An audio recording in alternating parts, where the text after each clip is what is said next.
হযরত ইব্রাহিম আলাইহিস সালাতু ওয়াস সালাম বলেন ফাসআলুহু ইন কানু ইয়ান্তিকুন, ওরে জিজ্ঞাসা করো, ও যদি কথা বলতে পারে বলে দেখ। ও একলা খোদা যেটা রইল, একলা খোদা ভাঙে নাই, ওর কেউ কোনো ক্ষতি করতে পারলো না। আমার মনে বাল ফালা কাবিরুম হাজা, এগুলার মধ্যে যেটা বড় এইটাই মনে হয় করছে। ফাসআলুহু, আমাদের জিজ্ঞাসা করো, ইনকানু ইয়ান্তিকুন, যদি সে বলতে পারে বইলা দেব কে তাদেরকে ভাঙছে। হযরত ইব্রাহিম আলাইহিস সালাতু ওয়াস সালাম উচিত কথা বলছেন বা উচিত বলছে? এই বড়টার কান্দে ঘুরাল দেখা যায়, মনে হয় ওটা ভাঙছে। ও থাকতে সবগুলি ভেঙে ফেললো, ও একলা কিছু করতে পারলো না। ফাসআলু, তাকে জিজ্ঞাসা করো কে ভাঙছে। হযরত ইব্রাহিম আলাইহিস সালামের কথা বলার পরে তারা ওর কাছে জিজ্ঞাসা না করে বলল, তারা বলতে শুরু করলো, ইব্রাহিম তুমি তো ইন্নাকা তাআলাম ফা ইন্নাহু লা ইয়ান্তিকুন, তুমি তো জানো এটা কথা বলতে পারে না। হযরত ইব্রাহিম আলাইহিস সালাম বলে যে কথা বলতে পারে না, চক্ষু আছে চক্ষু দ্বারা দেখতে পারে না, কান দুইটা কত সুন্দর করে বানাইছো শুনতে পারে না। আর তার সামনে মূর্তিগুলা ভেঙে ফেললো, কোনো জবাব দিতে পারলো না, প্রতিকার করতে পারলো না, প্রতিরোধ করতে পারলো না। একে তোমরা খোদা মানো কেন? যেই মাত্র এই কথা বলা হলো, হযরত ইব্রাহিম আলাইহিস সালামের এই মূর্তি ভাঙ্গার ঘটনা নমরুদের কানে গিয়ে পৌঁছলো। নমরুদ এসে জিজ্ঞাসা করলো কে করেছে এই কাজ। ইব্রাহিম আলাইহিস সালাম বলে, ওই যে জিজ্ঞাসা করে দেখেন সাহেবের কাছে কে করেছে। হযরত ইব্রাহিম আলাইহিস সালাম বলার পরে নমরুদ বুঝেছে যে ইব্রাহিম আলাইহিস সালাম এই ভাঙছে, কিন্তু তারপরও বললে এগুলায় কথা বলতে পারে না। আমাদের সন্দেহ তুমি ভাঙছো। ধরা হলো ইব্রাহিম আলাইহিস সালামকে, বাধা হলো ইব্রাহিম আলাইহিস সালামকে, পায়ে পিঠে বেঁধে জমিনের উপর দিয়ে টানে, পাথর দিয়ে আঘাত করে, সৈন্যবাহিনীর আঘাত করে, আঘাতে আঘাতে হযরত ইব্রাহিম আলাইহিস সালামের জীবনটাকে প্রায় শেষ প্রান্তে নিয়ে এসেছে। সর্বশেষ ইব্রাহিম আলাইহিস সালামকে কিভাবে কি করবে, শয়তান ইবলিস এসে বুদ্ধি দিল, চিরতরে ধ্বংস করে দে, আগুন জ্বাল, আগুনের মধ্যে ফেলে দে। হযরত ইব্রাহিম আলাইহিস সালাতু ওয়াস সালামকে আগুনের মধ্যে ফেলে দেওয়া হলো।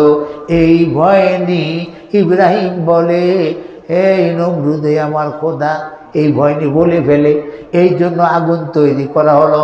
এত তেজস্বী আগুন তৈরি করা হলো, যেই আগুনের 6 মাইল উপর দিয়ে 5 মাইল 6 মাইল উপর দিয়ে কোনো পাখিও যদি যাইতো, পাখিটা আগুনের তাপে জ্বলে পড়ে ভস্ম হইয়া আগুনের মধ্যে পড়ে যেত। এত বড় তেজস্বী আগুন ইব্রাহিম আলাইহিস সালাতু ওয়াস সালামকে আগুনের মধ্যে ফেলবে। কে আগুনের মধ্যে ফেলবে, কে বাঁধবে, কে তাকে নিক্ষেপ করবে? এই প্রসঙ্গে লোক খুঁজতে আরম্ভ করলো। সবাই যে নমরুদের বুদ্ধি দিল, শয়তানের নমরুদের বুদ্ধি দিল, ইব্রাহিমের বাবাই যদি ইব্রাহিমকে বেঁধে আগুনে নিক্ষেপ করে দেয়, ভবিষ্যতে ইব্রাহিমের বাবা দাবি করতে পারবে না আমার ছেলেরে তোমরা মারলা কেন। বুঝলেননি? আমার ছেলে মারলা কেন, এই দাবি করতে পারবে না। এ কারণে ইব্রাহিমের মাধ্যমে, বাবার মাধ্যমেই ছেলেকে নিক্ষেপ করা হোক। ডাক দিল আজরকে, আজর এদিকে আসো, তোমার ছেলেকে তোমার নিক্ষেপ করতে হবে আগুনের মধ্যে। কি প্রক্রিয়া? যাই হোক, ওই যে চরকি গাছ বানাইছে, করে না ফেরেশতারা ধরেছে, অনেক ইতিহাস আপনারা জানেন। সর্বশেষ ইব্রাহিমের বাবা ইব্রাহিমকে ওই চরকি গাছের সাথে বেঁধেছে। ইব্রাহিম আলাইহিস সালাম এত দিন এত অত্যাচার নির্যাতন পাঠাচ্ছিলেন আমাদের নবী মুহাম্মদুর রাসূলুল্লাহ সাল্লাল্লাহু আলাইহি ওয়াসাল্লামের কাছে। তখনকার মানুষগুলোর চরিত্র পশুর চরিত্রের চাইতেও খারাপ ছিল। জোরে বলেন নাউযুবিল্লাহ। পশুর চরিত্র কি? ওর চরিত্র বলতে কোনো কিচ্ছু নাই। ও মা চিনে না, খালা চিনে না, বোন চিনে না, দাদি চিনে না, নানি চিনে না, শাশুড়ি চিনে না, মেয়ে চিনে না, ভাতিজি চিনে না। যেটা বলেন ঠিক কিনা? ওই পশু যখন ইচ্ছা তখন যাকে ইচ্ছা তাকে আক্রমণ করে। তার নিজের চরিত্রকে চরিতার্থ করার জন্য আক্রমণ করে। এতে সে নানি বাসে না, খালা বাসে না, বোন বাসে না, মেয়ে বাসে না, মা বাসে না, শাশুড়ি বাসে না, দাদি নানি কিচ্ছু বাসে না। জোরে বলেন কথা ঠিক কি ঠিক? ঠিক এই কোরআনের এই সূরা যখন নাজিল হচ্ছিল তখন আরবের লোকেরা জেনা, ব্যভিচার, সুদ, ঘুষ, গান, নাচ, যত রকমের মদ, জুয়া, তারি, খুন খারাপি, রাহাজানি, ছিনতাই, এমন কোন পাপ ছিল না যে পাপ আরবের লোকেরা করত না এ সূরা নাজিল হওয়ার আগে। আল্লাহ তাই ওই অসভ্য চরিত্রের মানুষগুলিকে সভ্য বানানোর জন্য, চরিত্রহীন মানুষগুলিকে চরিত্রবান বানানোর জন্য, আর ইতর মানুষগুলোকে ভদ্র বানানোর জন্য আল্লাহ তাআলা সূরা আনআম নাজিল করে জানিয়ে দিলেন, ও পৃথিবীর মানুষেরা, তোমরা যদি আমার এই সূরাকে 1 নম্বরে পড়তে পারো, 2 নম্বরে যদি তোমরা কি করতে পারো, বুঝতে পারো, 3 নম্বরে যদি তোমরা আমল করতে পারো, তাইলে এই 3টা কাজ যদি তোমরা করতে পারো, তোমাদের চরিত্র আর ওই পশু চরিত্রের মতো থাকবে না। তোমরা সত্যিকারের মানুষের চরিত্র গঠন করে কবরে আসতে পারবে। আর আমি আল্লাহ ওয়াদা দিয়ে দিলাম, তোমাদের চরিত্র যদি সত্যিকারের মানব চরিত্র গঠন করে তোমরা যদি কবরে আসতে পারো, আমি আল্লাহ রব্বুল আলামিন তোমাদের কবরটাকে রাউজাতুম মিন রিয়াদিল জান্নাহ, বেহেশতের টুকরা বানিয়ে দিব। জোরে বলেন সুবহানাল্লাহ। আর যদি আমার এই সূরা পাওয়ার পরে তোমাদের চরিত্র যদি ওই পশু চরিত্রের মতোই থেকে যায়, তাহলে তোমরা সত্যিকারের মানুষ হয়ে কবরে আসতে পারবে না। আর সত্যিকারের মানুষ হয়ে কবরে আসতে না পারলে তোমাদের কবরটাকে আমি এমন একটি কবর, অহুফরাতুম মিন হুফারাইন নার, তোমাদের কবরটাকে আমি জাহান্নামের একটা টুকরা বানিয়ে দিব। চিৎকার দিয়ে বলেন নাউযুবিল্লাহ। তাহলে আমরা জান্নাতে যেতে চাই না জাহান্নামে যেতে চাই? জান্নাতে যেতে চাই। কথা বলেন ঠিক কিনা? কোন পাগল যার একটু সেন্স আছে, ওরে জিজ্ঞাসা করলে ও কোনোদিন জাহান্নামে যাইতে চাইবে না। কথা ঠিক কিনা? কিন্তু এই সেন্স থাকা সত্ত্বে, বুদ্ধি থাকা সত্ত্বে, আকল থাকা সত্ত্বে যদি জাহান্নামীদের কাজ আপনি আমি করি, তাহলে জাহান্নামে যাওয়া লাগবেই লাগবেই লাগবেই। আল্লাহ জান্নাতে তাকে নিবেন না। জোরে বলেন, এতে সন্দেহ আছে? কোনো সন্দেহ আছে?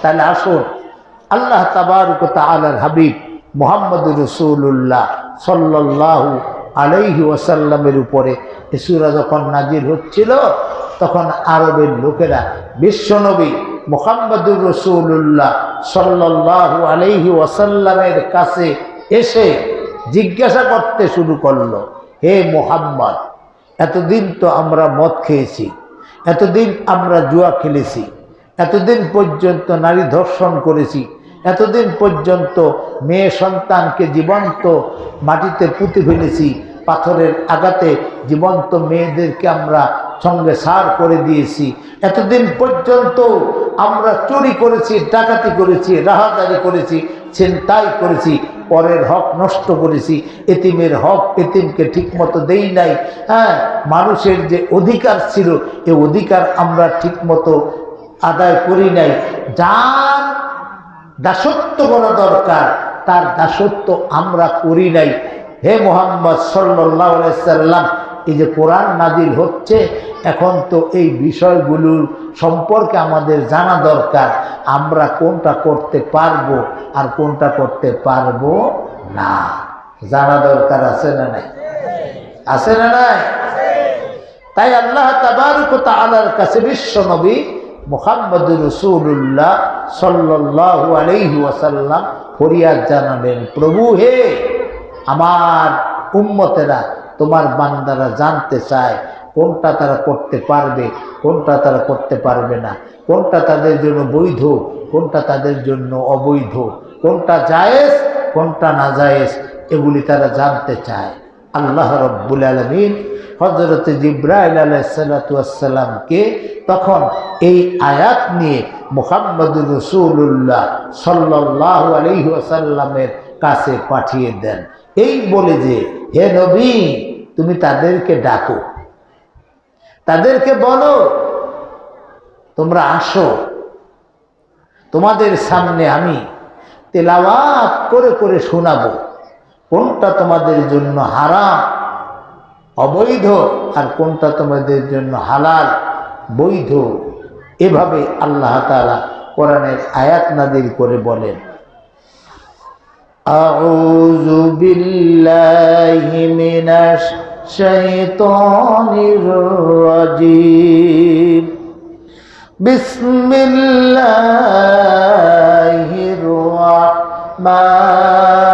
রাহমানির রহিম, কুল তাআলাউ আতলু মা হাররামা রাব্বুকুম আলাইকুম।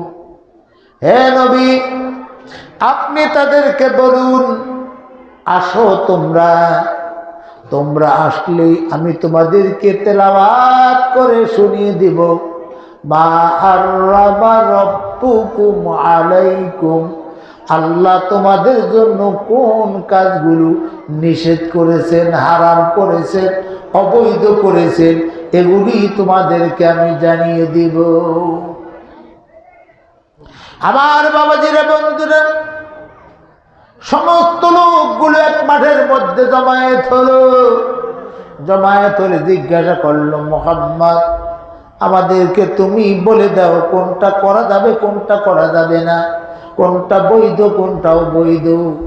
যখন এই কথা বললেন আল্লাহ রাব্বুল আলামিন বললেন, ও নবী তাদেরকে জানিয়ে দাও আল্লাহ তুশরিকু বিহি শাইআ, খবরদার খবরদার তোমরা আল্লাহর সাথে কাউকে শরীক করো না। আল্লাহর সাথে শরীক করা আল্লাহ রাব্বুল আলামিন তোমাদের জন্য অবৈধ করে দিল, হারাম করে দিল। আল্লাহ তুশরিকু বিহি শাইআ, তোমরা আল্লাহর সাথে কাউকে শরীক করো না, এটা আল্লাহ তাআলা তোমাদের জন্য হারাম করে দিল। এর অর্থ কি? এর অর্থ হলো আল্লাহ এক, কুল হুয়াল্লাহু আহাদ। হে নবী আপনি বলুন আল্লাহ এক, একের সাথে আর দ্বিতীয় কাউকে তোমরা বানাবে না। আমরা ইহুদিদেরকে মুশরিক বলি, আমরা খ্রিস্টানদেরকে মুশরিক বলি, আমাদের দেশের হিন্দু দাদু ভাইদেরকে আমরা মুশরিক বলি। কারণ কি? কারণ হলো তারা এক মনে মনে বিশ্বাস করে, কিন্তু পাশাপাশি আবার তারা দুই আল্লাহর সাথে সাব্যস্ত করে। জোরে বলেন নাউজুবিল্লাহ। যেমন খ্রিস্টানেরা, ওয়াকালাতিল ইয়াহুদু, ইহুদিরা বলে উযাইর ইবনুল্লাহ, উযাইর আলাইহিস সালাতু ওয়াস সালাম উনি নবী ছিলেন না, বরং ওই ইহুদিরা বলে উযাইর ছিল আল্লাহর পুত্র। জোরে করেন নাউজুবিল্লাহ। ওয়াকালাতিন নাসারা ঈসা ইবনুল্লাহ, খ্রিস্টানরা বলে ঈসা হলো আল্লাহর পুত্র। উযাইর আলাইহিস সালামের মা হলো মহিলা আল্লাহ, আল্লাহ হলেন পুরুষ আল্লাহ, আর উযাইর আলাইহিস সালাম হলো তাদের সন্তান আল্লাহ। তারা তিন খোদার বিশ্বাসী। চিৎকার দিয়ে বলেন নাউজুবিল্লাহ। খ্রিস্টানেরও তিন খোদার বিশ্বাসী। আল্লাহকে আল্লাহ বলে মানে, মরিয়মকে আল্লাহর স্ত্রী বলে মানে, আর ঈসা আলাইহিস সালাতু ওয়াস সালামকে আল্লাহর পুত্র বলে মানে। তারা তিন খোদায় বিশ্বাসী, আল্লাহ, মরিয়ম, ঈসা। ওরা ইহুদিরা তিন খোদায় বিশ্বাসী, আল্লাহ, উযাইর, উযাইরের মা। চিৎকার দিয়ে বলেন নাউজুবিল্লাহ। একে বলে তৃত্ববাদ। আবার দ্বিত্ববাদ আছে, বহুত্ববাদ আছে। দ্বিতীয়বাদ হলো আল্লাহ রব্বুল আলামিনকে মানে, ওই মাকে খোদা মানে না, শুধু ঈসাকে আল্লাহর পুত্র মানে। ইহুদিরা 3 খোদায় বিশ্বাসী, খ্রিস্টানেরা 2 খোদায় বিশ্বাসী। আর আমাদের দেশে যে হিন্দু দাদু ভাইরা আছে, এই দাদু ভাইরা বহুত্ববাদে বিশ্বাসী, বহুত খোদায় বিশ্বাসী। যার কারণে তারা 313টা 360টা মূর্তির পূজা করে থাকে এবং 33 কোটি এর সাথে তারা দেবতা সাব্যস্ত করে। জোরে বলেন নাউজুবিল্লাহ। আর আমরা যারা মুসলমান, আমরা যারা আল্লাহকে এক বলে স্বীকার করি, আমরা বলি কুল হুয়াল্লাহু আহাদ, আল্লাহ হলেন এক, আল্লাহুস সামাদ, আল্লাহ হলেন অভাবহীন, লাম ইয়ালিদ ওয়া লাম ইউলাদ, আল্লাহ কারো বাবা না, আল্লাহর কোনো সন্তানও নাই। জোরে কোন কথা ঠিক কিনা? ওয়া লাম ইয়াকুল লাহু কুফুয়ান আহাদ, আল্লাহর সমকক্ষ আর কেউ, জোরে কোন, আল্লাহর সমকক্ষ আর কেউ নাই। একথা আমরা বিশ্বাস যদি আমাদের মুখে করতে পারি, আর যদি আমাদের জবানে করতে পারি, আমাদের অন্তরে যদি বিশ্বাসটা গেঁথে নিতে পারি, আর এই বিশ্বাস অনুযায়ী যদি কাজ করতে পারি, ঈমান তাহলে 3টা জিনিসের নাম। 1 নম্বর ইকরার বিল লিসান, মুখে উচ্চারণ করে বলতে হবে লা ইলাহা ইল্লাল্লাহু মুহাম্মাদুর রাসূলুল্লাহ। অন্তরে বিশ্বাস করতে হবে কোনো ইলাহ নাই, মাবুদ নাই, একমাত্র আল্লাহ ব্যতীত, আর আল্লাহর নবী মুহাম্মাদুর রাসূলুল্লাহ হলেন তার প্রেরিত রাসূল। জোরে বলেন ঠিক কিনা? তাহলে 1 নম্বরে মুখে স্বীকৃতি দিতে হবে, উচ্চারণ করে বলতে হবে লা ইলাহা ইল্লাল্লাহ। 2 নম্বর অন্তরে বিশ্বাস করতে হবে নাই কোনো মাবুদ আল্লাহ ছাড়া।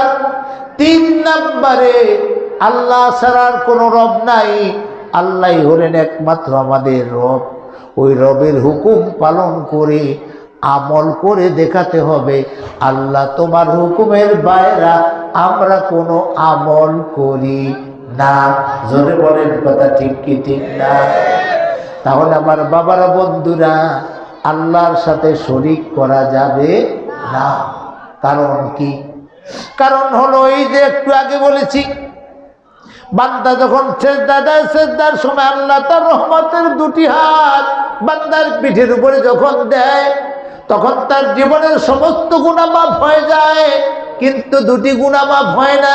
তার মধ্যে 1 নম্বর হলো আল্লাহর সাথে যদি কেউ শরীক করে, এই শিরকের গুনাহ আল্লাহ রব্বুল আলামিন মাফ করেন না। 2 নম্বর হলো পিতামাতার নাফরমানি যদি কেউ করে, তার গুনাহ আল্লাহ মাফ করেন না।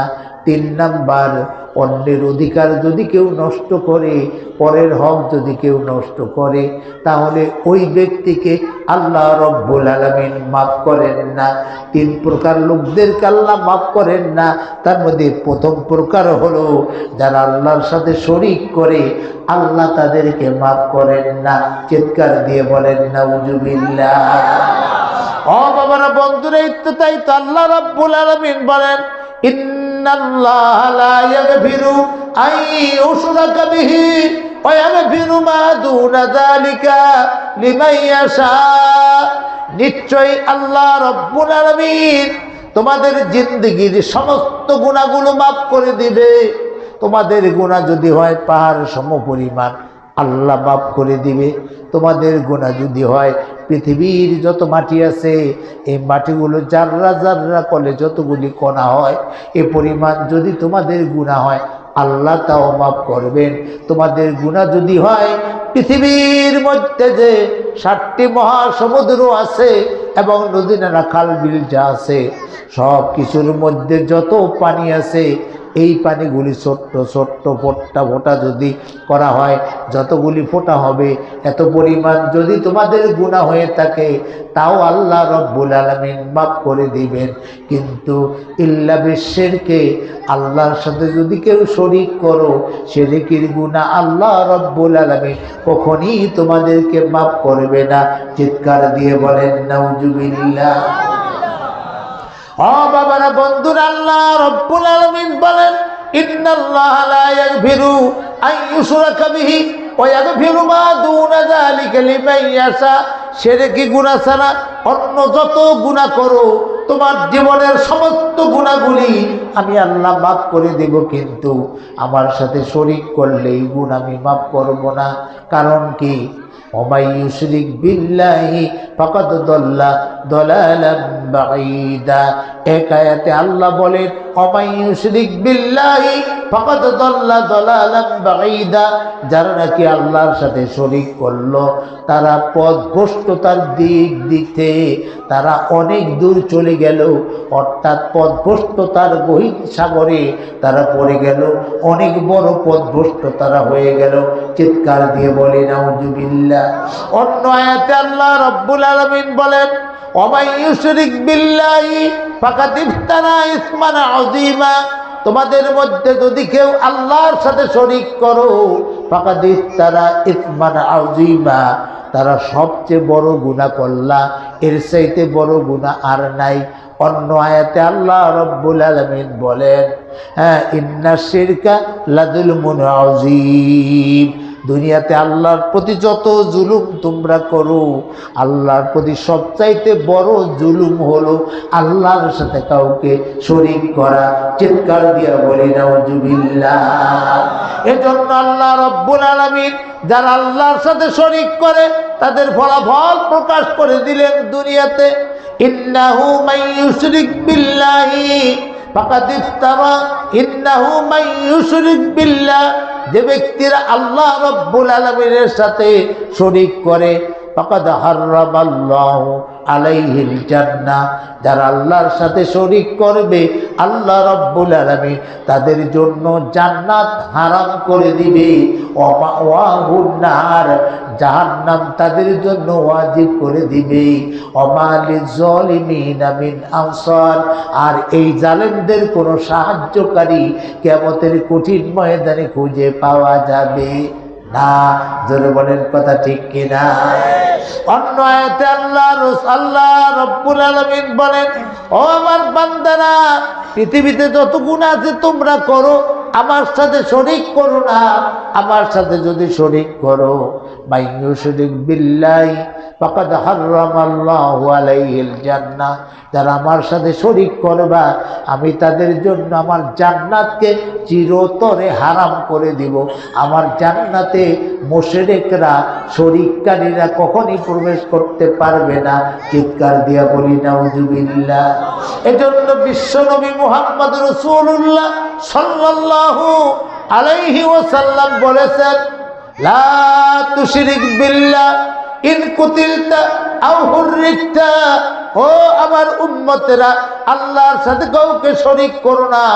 যদিও তোমাকে হত্যা করে ফেলা হয়, যদিও তোমাকে আগুনে চড়ানো হয়, তবুও তোমরা আল্লাহর সাথে কাউকে শরীক করো না।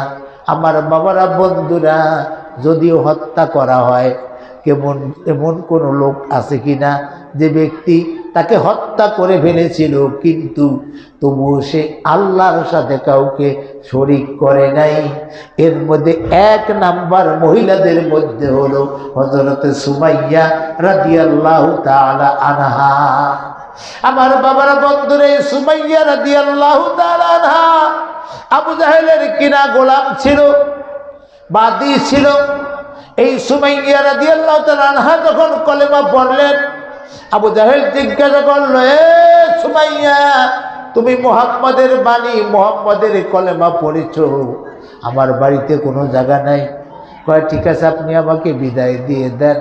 কয় যতগুলি টাকা দিয়ে তোমাকে কিনেছি এতগুলি টাকা আমাকে দাও, আমি টাকা পাবো কোথায়? যদি টাকা না দিতে পারো মুহাম্মদের ওই কলেমা তৈয়বা ছেড়ে দাও। তিনি বললেন যে এই কলেমা একবার গ্রহণ করেছি, ওই কলেমা আমার জীবন চলে গেল আর কোনোদিন ছাড়া যায় না, আমি ছাড়তে পারবো না। চিৎকার দিয়ে বলেন সুবহানাল্লাহ। আমার বাবারা, বন্ধুরা, হযরত সুমাইয়া ঈমানের উপর অটুট রইল, যার কারণে সুমাইয়ার পায়ের সাথে দড়ি লাগাইয়া আর উটের পায়ের সাথে দড়ি সংযোগ করে দিয়া উটকে দৌড়াইতে শুরু করলো। সুমাইয়া পাথর প্রান্তরের মধ্য দিয়ে একবার একটা পাথরের সাথে ঢুসকায়, ওখান থেকে ছুটে আরেকটা পাথরের সাথে ঢুসকায়, ওখান থেকে ছুটে আরেকটা পাথরের সাথে ঢুসকায়, ওখান থেকে ছুটে গিয়ে আরেকটা পাথরের সাথে ঢুসকায়। এইভাবে সন্ধ্যা পর্যন্ত সুমাইয়াকে পাথরের মধ্য দিয়ে, কাঁটাযুক্ত ঘাসের মধ্য দিয়ে টানার পরে বিকালবেলা জিজ্ঞাসা করত, সুমাইয়া তোমার কি মতের পরিবর্তন হয়েছে নাকি? সুমাইয়া মুস্কি হাসি দিয়ে বলল, হ্যাঁ আমার মতের পরিবর্তন হয়েছে। ওরা তখন হাতে তালি দিত, বলতো সুমাইয়ার মতের পরিবর্তন হয়েছে, সুমাইয়া আর মুহাম্মদের কলেমার উপরে থাকতে চায় না। চিৎকার দিয়ে বলেন নাউজুবিল্লাহ। যখনই তারা বলতে শুরু করলো মুহাম্মদের কলেমার উপরে সুমাইয়া এখন আর থাকতে চায় না, সুমাইয়া বললেন, নাফরমানেরা সাবধান, আমি বলেছি আমার মত ঘুরেছে। তুই তো বলেছিস তোর মত ঘুরেছে, আমরা তো জিজ্ঞাসা করি তোর মত ঘুরেছে কিনা? কয় হ্যাঁ বলেছি মত ঘুরেছে। কয় কি তোর মত ঘুরেছে তা তো বলস নাই? কয় আমার মত ঘুরেছে, তোমরা যদি এইভাবে পাথরের উপর দিয়া, আমার যদি হাত 100 বছর থাকে, 100 বছর পর্যন্ত যদি পাথরের উপর দিয়া, কাঁটাযুক্ত ঘাসের উপর দিয়া ছেঁচড়াইয়া নেও, আমার প্রাণ যতক্ষণ পর্যন্ত থাকবে ততক্ষণ পর্যন্ত আমি আমার অন্তর থেকে বলতেই থাকবো লা ইলাহা ইল্লাল্লাহ, জোরে লা ইলাহা ইল্লাল্লাহ।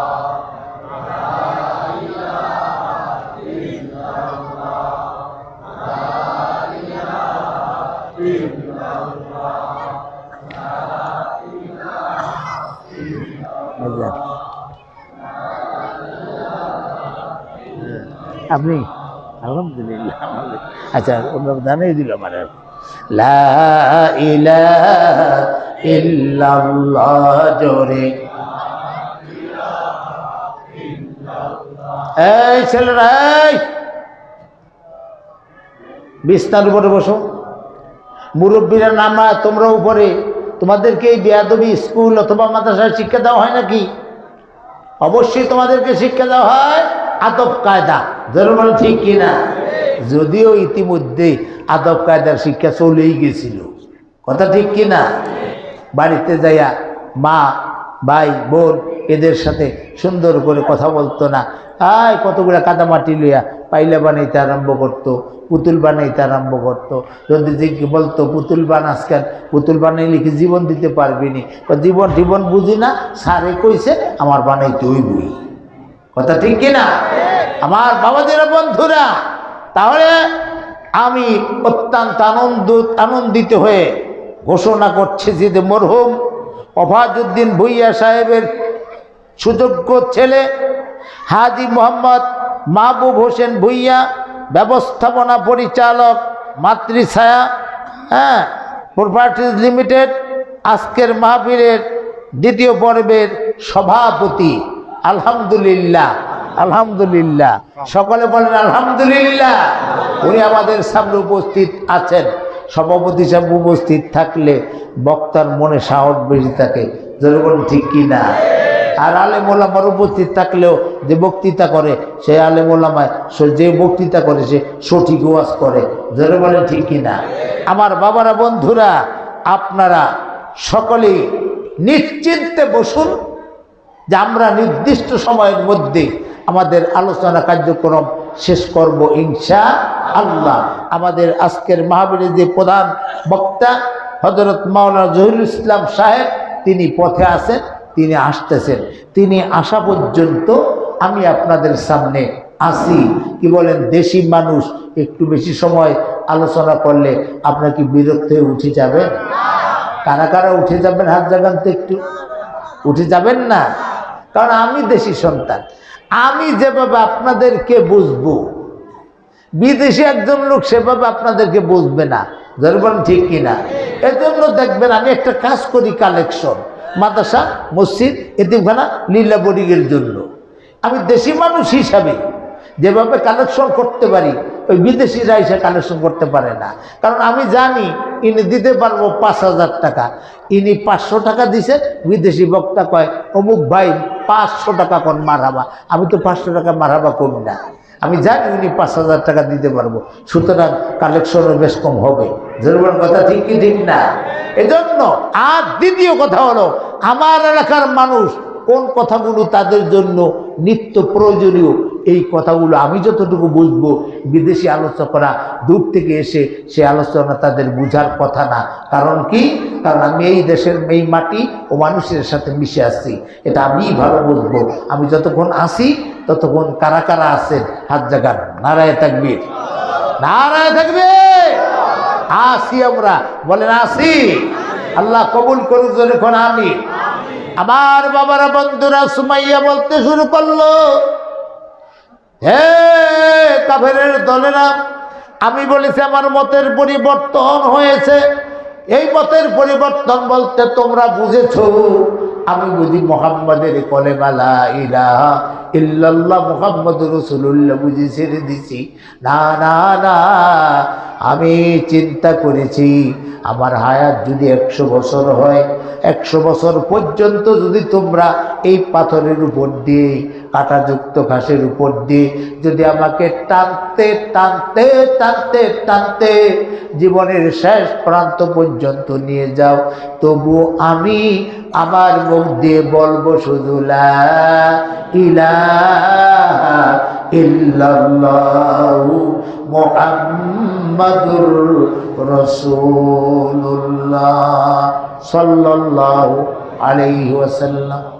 এরপরে কাবা শরীফের চত্বরে সুমাইয়াকে এনে বসানো হলো। সুমাইয়ার গায়ের থেকে জালেমেরা পোশাকগুলি খুলে ফেললো। পোশাক খুলে ফেলার পরে আবু জাহেল বলল, বর্ষাটা আমার হাতে দে। বর্ষাটা আবু জাহেল হাতে নিল। আবু জাহেল সুমাইয়ার মাথা লক্ষ্য করে বর্ষা নিক্ষেপ করে নাই, পিঠ লক্ষ্য করে, বুক লক্ষ্য করে বর্ষা নিক্ষেপ করে নাই। সুমাইয়ার লজ্জাস্থানকে লক্ষ্য করে আবু জাহেল বর্ষা নিক্ষেপ করল। সুমাইয়ার গায়ে, তার গোপনাঙ্গের মধ্যে বর্ষাটা গেঁথে গেল।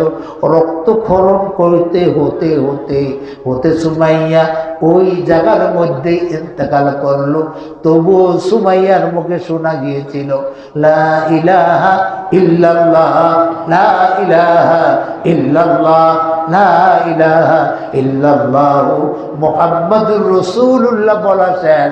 সুমাইয়াও মৃত্যুর কোলে ঢুলে পড়েছিল। জোরে বলেন সুবহানাল্লাহ। আল্লাহ নবী বলেন, ওয়াইন কুতিলতা, যদিও তোমাকে সুমাইয়ার মতো হত্যা করে ফেলা হয়, যদিও তোমাকে জাকারিয়া নবীর মতো করাতে ছিঁড়ে ফেলা হয়, যদিও তোমাকে ইসলামের জন্য ফাঁসির কাস্টে ঝুলতে হয়, তবু তুমি যদি ইমানের উপরে অটল থাকতে পারো তাইলে তুমি আল্লাহর সাথে শরীক করলে না। আর বাতিলের সামনে যদি মাথা নত করে দিলে তাহলে বাতিলকে আল্লাহর সাথে শরীক করা হলো। আর একবার যদি বাতিলকে আল্লাহর সাথে শরীক করো, আল্লাহ রব্বুল আলামিন তোমার জিন্দেগির গুনাহ মাফ করবেন না, করবেন না, করবেন না, আর তোমাকে জান্নাতেও দিবেন না। এজন্য ওয়াইন কুতিলতা, যদি তোমাকে হত্যা করে ফেলা হয় তবু তুমি এই কলেমার থেকে 1 ইঞ্চি পরিমাণ বিচ্যুত হবে না, পিছনের দিকে যাবে না। এটাই হলো আল্লাহর কথার বাক্য। কথা জোরে বলেন, কথা ঠিক কিনা? ও বাবার বন্ধুদের, এরপর আল্লাহ নবী বললেন, ওয়াইন হুররিকতা, তোমাকে যদি আগুনে জ্বালানো হয় তবু তুমি কি করো না, আল্লাহর সাথে কাউকে শরীক করো না। আমার বাবারা, বন্ধুরা, আমরা যারা মুসলিম যাদের নাম, এই মুসলিম যারা আমরা আছি, আমাদের মুসলমানদের একজন জাতির পিতা আছে না নাই? যখন আছে না নাই? আমাদের জাতির পিতার নাম কি? কয়জনে বলতে পারেন একটু বলুন? নাম হলো হযরতে ইব্রাহিম আলাইহিস সালাতু ওয়াস সালাম। এটা আমি বললে চলবে না, আজকের মৌলানার, আজকের মাহফিলের প্রধান বক্তা জহিরুল ইসলাম ভাই বললেও চলবে না, পীর সাহেব বললে চলবে না, সভাপতি সাহেব বললেও চলবে না। কিন্তু আল্লাহ যদি বলে চলবে কি চলবে না? জোরে বলেন, আল্লাহ বললে চলবে কি চলবে না? কারা কারা এই কথা একমত? হাত দেখান, নারায়ে তাকবীর। আল্লাহ বললে চলবে, এভাবে দেখা চলবে। আল্লাহ বললে চলবে। আল্লাহ কি বলতেছেন দেখেন, আল্লাহ রাব্বুল আলামিন বলেন মিল্লাতা আবিকুম ইব্রাহিম হুয়া সাম্মাকুমুল মুসলিমিন। হে পৃথিবীর মানুষেরা, তোমাদের মুসলমানেরা, তোমাদের জাতির পিতা হলো ইব্রাহিম, কারণ তিনি তোমাদেরকে নাম দিয়েছেন মুসলিম। জোরে বলেন সুবহানাল্লাহ। এখানে হয়তো লিখেছে তিনি তোমাদের নাম দিয়েছেন, এর অর্থ হলো আল্লাহ তোমাদের নাম দিয়েছে মুসলিম। অন্য রাওয়াতে তাফসীর একজন করেছেন, সে হলো তিনি তোমাদের নাম দিয়েছেন, এর অর্থ ইব্রাহিম আলাইহিস সালাতু ওয়াস সালামকে আল্লাহ যখন বলেছিল আসলিম, হে ইব্রাহিম আত্মসমর্পণ করো, মুসলমান হও, হযরত ইব্রাহিম আলাইহিস সালাম বলেছিল আসলামতু লিরাব্বিল আলামিন, আমি রব্বুল আলামিনের প্রতি আত্মসমর্পণ করলাম। ওয়া আনা আউয়ালুল মুসলিমিন, আমি হলাম প্রথম আত্মসমর্পণকারী মুসলমান। চিৎকার দিয়ে বলেন সুবহানাল্লাহ। হযরত ইব্রাহিম নিজেকে মুসলিম পরিচয় দিল, তাই তিনি তার সন্তানদের নাম রেখে দিল হুয়া মুসাম্মাকুমুল মুসলিমিন। ও আমার সন্তানেরা, তোমাদের নাম হবে মুসলিম। জোরে বলেন আমাদের নাম কি? মুসলিম। আরো জোরে বলেন নাম কি? মুসলিম। মুসলিম হতে পেরে আমরা খুশি না বেজার? জোরে বলেন খুশি না বেজার? আল্লাহ তাআলা দয়া করে অনুগ্রহ করে হিন্দু পরিবার আমাদেরকে পাঠান নাই, খ্রিস্টান পরিবার আমাদেরকে পাঠান নাই, ইহুদি পরিবার আমাদেরকে পাঠান নাই, বহু খোদায় বিশ্বাসী যারা তাদের পরিবারে আমাদেরকে পাঠান নাই, কবর পূজা যারা করে তাদের পরিবারে আমাদেরকে পাঠান নাই, তারপরে যে পীরের পায়ে শ্রদ্ধা দেয় যারা তাদের পরিবার আমাদেরকে পাঠান নাই, আমাদেরকে পাঠিয়েছেন মুসলিম পরিবারে। এতে আমরা খুশি, আর খুশি হয়ে চিৎকার দিয়ে জোরে সোরে বলি আলহামদুলিল্লাহ। আরো জোরে বলি আলহামদুলিল্লাহ। ও বাবারা, বন্ধুরা, তাহলে আল্লাহর সাথে শরীক করতে করা যাবে না। ওয়াইন হুররিকটা, যদিও তোমাকে আগুনে পুড়ে ফেলা হয়। হযরত ইব্রাহিম আলাইহিস সালাতু ওয়াস সালাম আল্লাহকে খুঁজতে আরম্ভ করলেন। মায়ের কাছে জিজ্ঞাসা করেন, মা বলে একরকম, বাবার কাছে জিজ্ঞাসা করে বাবাই বলে একরকম। নমরুদের দরবারে চলে গেছে।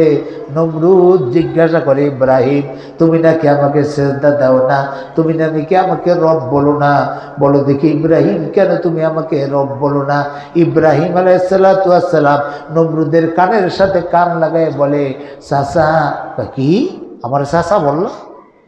এই তোরা কদি আমি কে? জনগণের দিকে তোরা কদি আমি কে? কান্তা রব্বুনা লালা, আপনি আমাদের বড় রব। জোরে বলেন নাউযুবিল্লাহি মিন যালিক। আর ইব্রাহিম আলাইহিস সালাম ডাক দিয়া কয়, চাচা। যেই মাত্র কইছে চাচা, এই তুমি আমার চাচা কইলা কা? কেন? আমার বাবা আজর তো আপনার ভাই হয় না? হ্যাঁ, তোমার বাবা আজর আমার ভাই একদিকে, অপর দিকে আমার এই সৃষ্টি, আমি তাকে সৃষ্টি করছি। জোরে করো নাউযুবিল্লাহ। তাহলে আমার বাবা যদি আপনার ভাই হয়, তাহলে আপনি তো আমার চাচাই হন। আমি তো সত্য কথাই বলছি, আমি ইব্রাহিম কিন্তু কখনো মিথ্যা কথা বলি না। জোরে কর সুবহানাল্লাহ। কার সামনে দাঁড়ায় কয়? নমরুদের সামনে। পাওয়ার কদ্দুর? সারা পৃথিবীর পাওয়ার। জোরে কর নাউযুবিল্লাহ। যত বড় পাওয়ারই হোক, পাওয়ার মুহূর্তের মধ্যে বিনষ্ট করে দিতে পারে কে? জোরে বলে পারে কে? এই ইতিহাস শিখতে পৃথিবীর কোথাও যাওয়া লাগে না, আমাদের দেশেই যথেষ্ট। জোরে বলেন ঠিক কিনা? আমার বাবারা, বন্ধুরা, হযরত ইব্রাহিম আলাইহিস সালাম জিজ্ঞাসা করে, চাচা আপনাকে যে আমি সেজদা করি না কেন, আপনাকে যে আমি রব মানি না কেন, এই কথা কি জনগণের সামনে বলবো, না আপনি একা যায়া নীরবে আমার কাছে শুনবেন? নমরুদে সাথে সাথে পাগড়ি এমনি আলগিজ দিছে, মানে কি মাথার ভিতরে একটা চক্কর দিছে। চক্কর দিয়ে সামনে দেয় গেলে সরিষার গুলের মতো হলুদ আর হলুদ। ডাক দিয়ে কয়, ইব্রাহিম আমার কাছে জানি কেমন লাগে, লও একটু বিশ্রাম করিয়া তারপর তোমার কাছে কথা শুনবো। নাই, তোমরা সবাই বসো, কেউ কিন্তু যাইবে না। ইব্রাহিমের সাথে আমার একান্ত গোপন একটা বৈঠক আছে, আমি একটু বৈঠক করে আসি। গেছে বৈঠক করতে। জিজ্ঞাসা করে, ইব্রাহিম বলো তো দেখি, তুমি আমাকে সেজদা করো না কেন? তুমি আমার সামনে মাথা নত করো না কেন? তুমি আমাকে রব মানো না কেন? ইব্রাহিম আলাইহিস সালাম ডাক দিয়ে কয়, চাচা আপনার এই প্রশ্নের উত্তর দেওয়ার আগে আমি আপনাকে একটা প্রশ্ন করতে চাই। আমার প্রশ্নের উত্তর দিলে তারপরে বলবো আমি কেন আপনাকে রব মানি না, কেন আপনাকে সেজদা দেই না। ইব্রাহিম আলাইহিস সালামকে নমরুদ বলল, তাহলে বলো কি প্রশ্ন তোমার? প্রশ্নটা হলো, চাচা মনে কিছু করবেন না, আপনি নাকি বড় রব দাবি করেন, ছোট রব দাবি করেন, যাই কিছু করেন, আপনি একটা সত্য কথা বলবেন, আপনি কি মরবেননি? আপনি কি মরবেননি?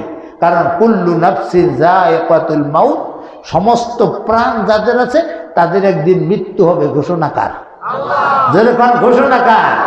আর হযরত ইব্রাহিম আলাইহিস সালাম একথা মনে প্রাণে বিশ্বাস করে নিয়েছে, মরতে একদিন হবেই হবে। জনগণের কথা ঠিক কিনা? আমার বাবারা বন্ধুরা জিজ্ঞাসা করছে, চাচা আপনি কি মরবেননি? যেই মাত্র বলছে মরবেননি, আবার আরেকবার মাথার মধ্যে চক্কর দিছে বর পাগড়ি ঠাগড়িগুলো, কিন্তু পাগড়ি পরতো।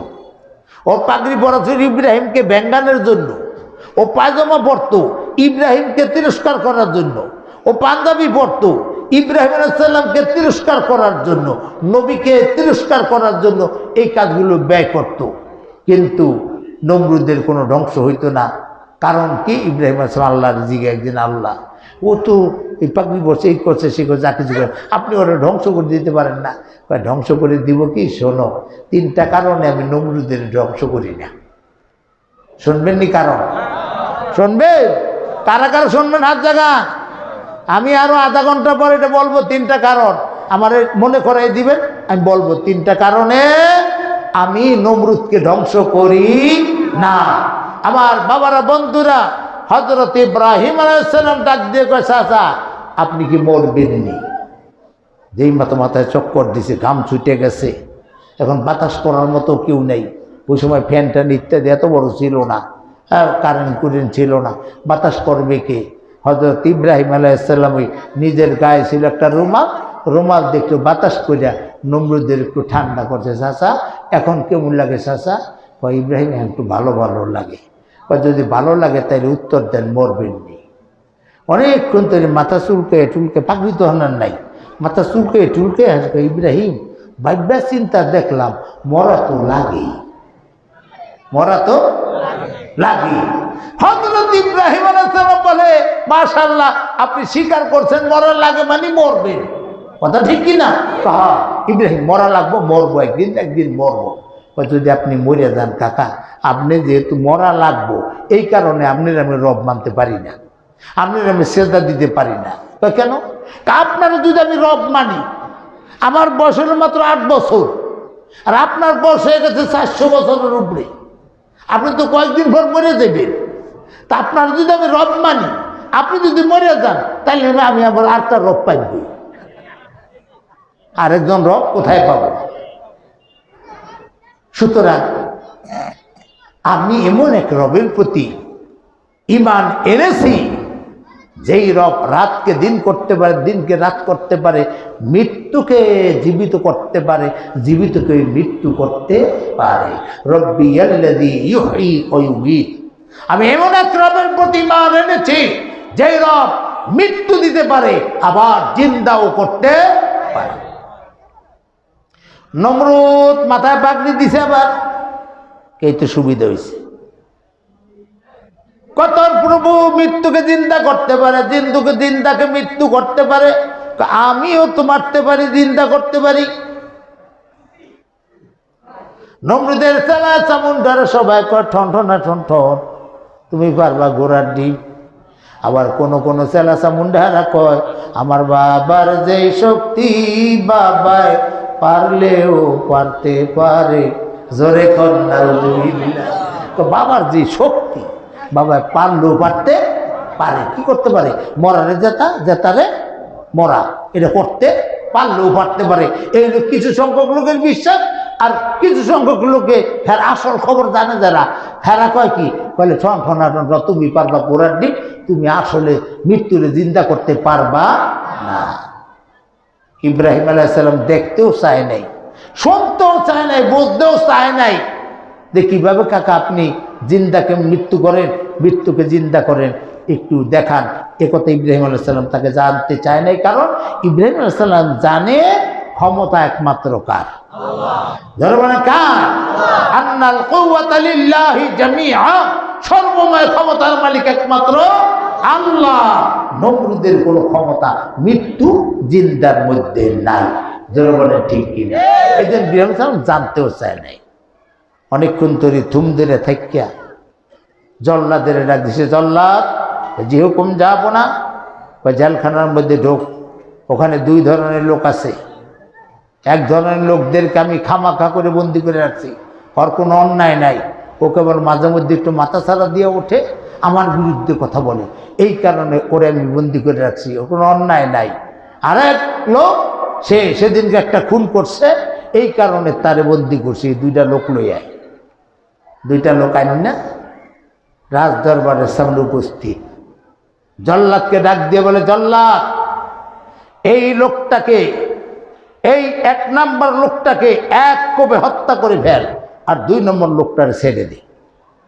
এক নম্বর লোকটা হইল কোনো অপরাধ করে নাই, তারে কয় এক কোপে হত্যা করে ফেল। দুই নম্বর লোকটা হত্যা করছে একটা, এরকম চুরি ডাকাতি না ফরমানে বহুত রিপোর্ট তার বিরুদ্ধে আছে, তারে কয় দে সাইডিয়া, ছেড়ে দে। নতুন কোনো ঘটনা না, বুঝছেন আপনারা? নতুন কোনো ঘটনা এটা নয়, সারা পৃথিবীতে এরকম চলছে। মানবাধিকারের নাম দিয়া আমেরিকা, বুশের দলেরা এবং জো বাইডেনের দলেরা, আর তো জানি কি নাম, ট্রাম্পের দলেরা, এরা মুসলমানদেরকে শিশু সহ বৃদ্ধ বৃদ্ধাদেরকে বোমা মেরে হত্যা করতেছে, তাতে মানবাধিকার নষ্ট হয় না। ইসরায়েলে দু একটা বোমা যদি মুসলমানেরা ফাটায়, তাইলে তারা মানবাধিকারের চিল্লান দিয়ে ওঠে। জোরে বলেন কথা ঠিক না ব্যাঠি? আর জোরে বলেন কথা ঠিক না ব্যাঠি?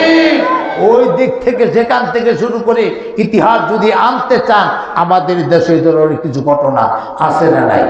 ধর্মনা আছে না নাই? আল্লাহ আমাদের হেফাজত করুক। জোরে বলেন আমিন, আরো জোরে বলেন আমিন।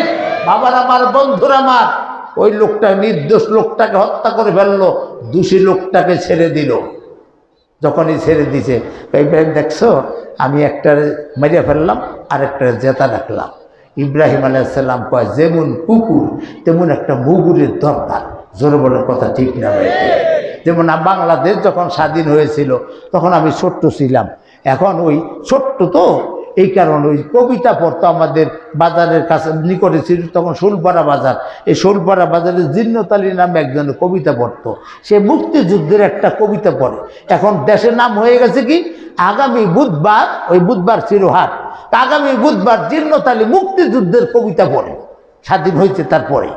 সেই মাত্র মুক্তিযুদ্ধের কবিতা আমিও করছি কি, কিছু কিছু পোলাপানের লোকে তালে তালে তালে তালে শুনতে গেছি, যাইয়া শুনি উনি কইতেছে যেমন কুকুর তেমন মুগুর, তেমনি দিব ফ্যান পানি, ধন্য মোদের মুক্তি বাহিনী। সুবহানাল্লাহ। হ্যাঁ, কবিতার মধ্যে করিম খান কবিতা লেখছে, করিম খান কবিতার মধ্যে লেখছে যে বাঙালিরা, সৈন্যরা, এই মুক্তি বাহিনীরা, ওই যে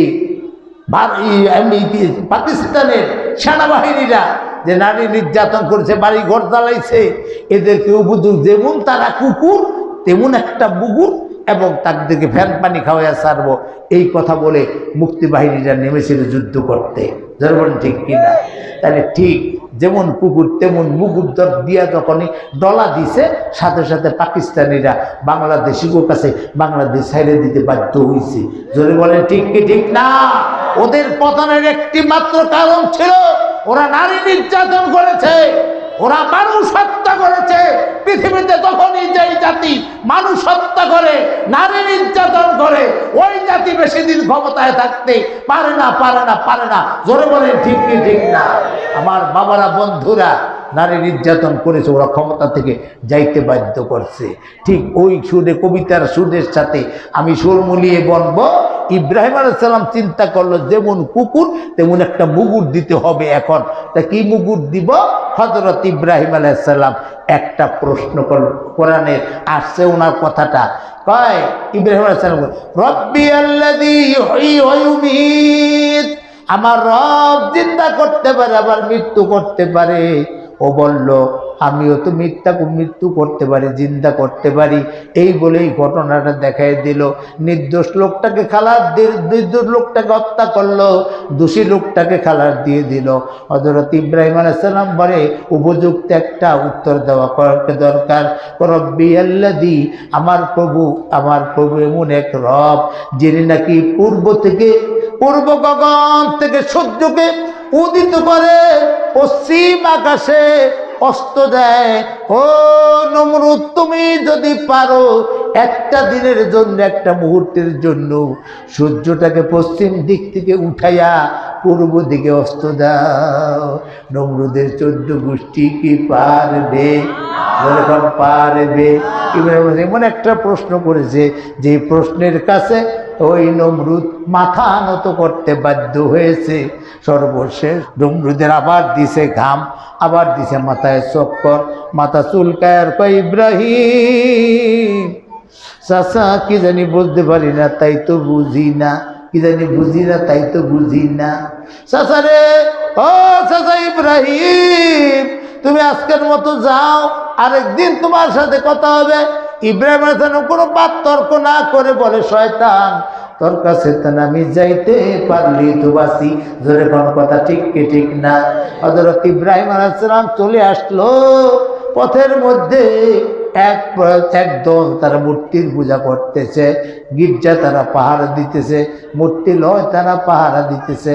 ইব্রাহিম আলাইহিস সালাম বলে, লিমা তা'বুদু মা লা ইয়াসমাউ ওয়া লা ইউবসিরু ওয়া লা ইউগনি আনকা শাইয়া, যে তোমাদের কোনো উপকার করতে পারে না, যে তোমাদেরকে দেখতে পায় না, ওয়া লা ইউবসিরু ওয়া লা ইয়াসমাউ, শুনতে পায় না, ওয়া লা ইউগনি আনকা শাইয়া, তোমার কোনো উপকার করতে পারে না। লিমা তা'বুদু, তার দাসত্ব তোমরা কেন করো? ইব্রাহিম সোজা হইয়া কথা কয়, এগুলো আমাদের দেবদেবী, এগুলো আমাদের মূর্তি, এগুলো আমাদের রব। চিৎকার দিয়ে বলেন নাউজুবিল্লাহ। এর বিরুদ্ধে কোনো কথা বলবি না, চল আমাদের সাথে ওকাস মেলায় চল। হযরত ইব্রাহিম আলাইহিস সালাম বলে, ইন্নী সাকিম, আমি অসুস্থ, আমি মেলায় যাব না। আমার বাবারা, বন্ধুর একজন জবরদস্ত পয়গম্বর সুস্থ অবস্থায় বলছে আমি অসুস্থ, তাহলে নবীর জন্য কি মিথ্যা কথা বলা জায়েজ আসেনি? দরকার আসেনি? কত নবী ইব্রাহিম আলাইহিস সালাম কেন বলল আমি অসুস্থ? বাবারে, ও বাবা, আপনি যত বড় সন্তুষ্ট হন, যত বড় সুস্থ হন না কেন, আপনার স্ত্রীর রোগে ভুগতেছে, তাকে এখন ঢাকা নিতে হবে। আপনার ছেলেটা পাতলা পায়খানা করে, তাকে হাসপাতালে নিতে হবে। আপনার একটা নাতি পানিতে পড়ে মরে গেছে, ওকে দাফন করতে হবে। ত্রিমুখী অসুবিধার মধ্যে আপনি যখন পড়ে যান, তখন আপনাকে যদি কেউ সালাম দিয়ে জিজ্ঞাসা করে, চাচা কেমন আছে, তখন আপনি কইবেননি ভালো আছি, কইবেননি ভালো আছি। কি কইবেন? আমি বেশি সুস্থ নাই, কারণ আমার স্ত্রীকে ঢাকা পাঠাইছি, আমার নাতিকে একটা হাসপাতালে পাঠাইছি, আরেকটা নাতি পানিতে পড়ে মরে গেছে, ওরে এখনই দাফনের ব্যবস্থা করতে হবে। আমার মানসিকতা ভালো নাই। জোরে বলেন কথা ঠিক কিনা?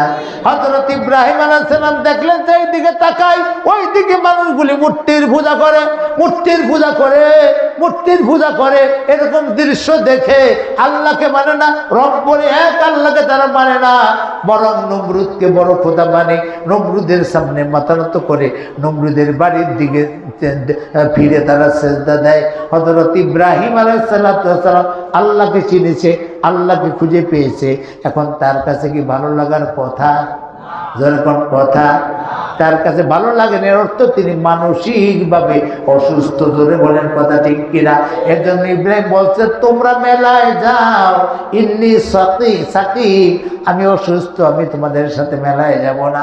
তবে শোনো, লাকিদান্না আসনামাকুম বাদা আন তুওয়াল্লু মুদবিরিন, এই মূর্তিগুলো একা রাইখা যদি তোমরা যাও, আমি যদি সুযোগ পাই, একটা মূর্তিরও হাত থাকবে না, মাথা থাকবে না, পাও থাকবে না, আমি জুজাজান টুকরা টুকরা করে ফেলবো।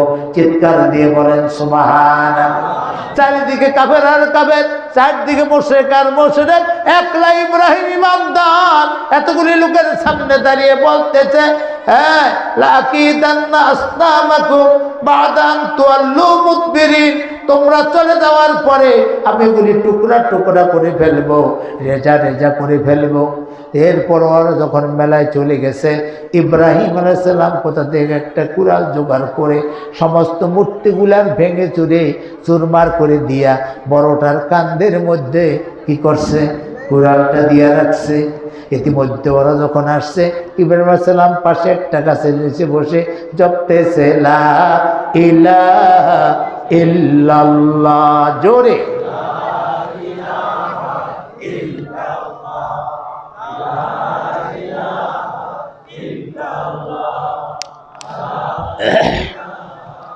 ইল্লাল্লাহ, জোরে।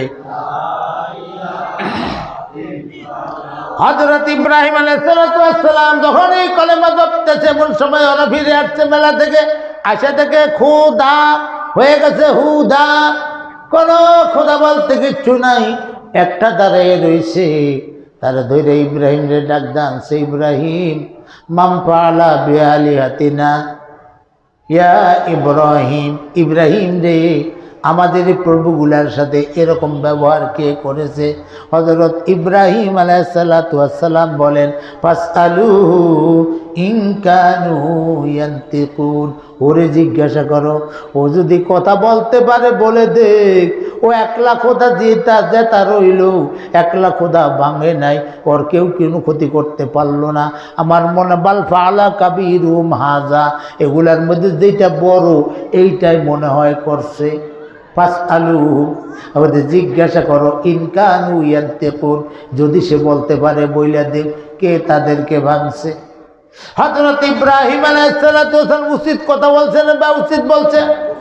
এই বড়টার কান্দে ঘুরাল দেখা যায়, মনে হয় ওটা ভাঙছে, ও থাকতে সবগুলি ভেঙে ফেললো, ও একলা কিছু করতে পারলো না। ফাসআলুহু, তাকে জিজ্ঞাসা করো কে ভাঙছে। হযরত ইব্রাহিম আলাইহিস সালামের কথা বলার পরে তারা ওর কাছে জিজ্ঞাসা না করে বলল, তারা বলতে শুরু করলো, ইব্রাহিম তুমি তো ইন্নাকা তাআলাম ফা ইন্নাহু লা ইয়ান্তিকুন, তুমি তো জানো এটা কথা বলতে পারে না। হযরত ইব্রাহিম আলাইহিস সালাম বলে যে এটা কথা বলতে পারে না, চক্ষু আছে চক্ষু দ্বারা দেখতে পারে না, কান দুইটা কত সুন্দর করে বানাইছো শুনতে পারে না। আর তার সামনে মূর্তিগুলা ভেঙে ফেললো, কোনো জবাব দিতে পারলো না, প্রতিকার করতে পারলো না, প্রতিরোধ করতে পারলো না। একে তোমরা খোদা মানো কেন? যেই মাত্র এই কথা বলা হলো, হযরত ইব্রাহিম আলাইহিস সালামের এই মূর্তি ভাঙ্গার ঘটনা নমরুদের কানে গিয়ে পৌঁছলো। নমরুদ এসে জিজ্ঞাসা করলো কে করেছে এই কাজ? ইব্রাহিম আলাইহিস সালাম বলে, ওই যে জিজ্ঞাসা করে দেখেন সাহেবের কাছে কে করেছে।